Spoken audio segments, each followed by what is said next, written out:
গত হাসিনা 16 বছরে কোন দলটা এমন যাদের উপর চরম পর্যায়ে জুলুম হয় নাই? কিন্তু আমি যদি বলি এই দলটা উল্লেখযোগ্য, এই দলটাই এমন যাদের মুরিদের অভাব নাই, লক্ষ লক্ষ জনশক্তি তাদের আছে, তারা ডাক দিলে সোহরাওয়ার্দী উদ্যান ভরে ফেলা তাদের জন্য ব্যাপার না, কিন্তু তাদের গায়ে উল্লেখযোগ্যভাবে টাচ করেনি। জেল তো আমরা খেটেছি, একটা বছর কাশ্মীর দেখেছি। আমি তো ওই সময় কোনো রাজনৈতিক দল করতাম না, অরাজনৈতিক কোনো দল করতাম না, তারপর এক বছর আমি থাকলাম, কই তাদের কাউকে তো আমরা সেখানে পেলাম না। তাহলে শেখ হাসিনা সবার উপর এত চড়া এবং সবাইকে থ্রেট মনে করছে, এদেরকে কেন মনে করছে না? মামলা পর্যন্ত হলেও সেই মামলাকে কেন্দ্র করে কোনো মানে চড়া অবস্থানে যেতে দেখা যাচ্ছে না।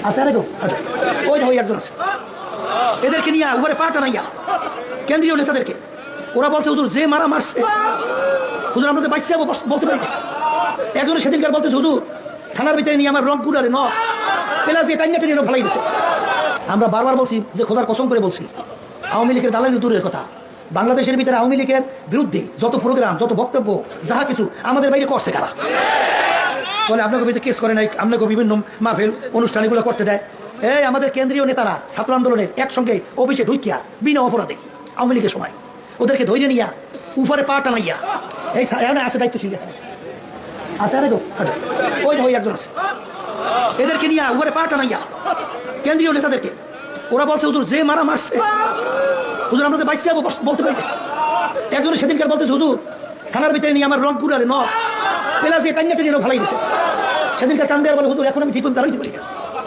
এই সেদিনকার আব্বাস রহমতুল্লাহ আলাই তার বিরুদ্ধে আওয়ামী লীগের সময় 18টা পর্যন্ত কেস দিয়েছে। কয়টা কেস আসতে বলে 18টা কেস দিয়েছে আওয়ামী লীগের সময়। কি জানেন না জানেন? হাজারো ভুল আমাদের মধ্যে থাকবে, থাকতেই পারে, কিন্তু আমি এখানে সমস্ত মানুষের সামনে বলতে চাই এবং বলতে পারি যাদের দোয়া কবুল হয়।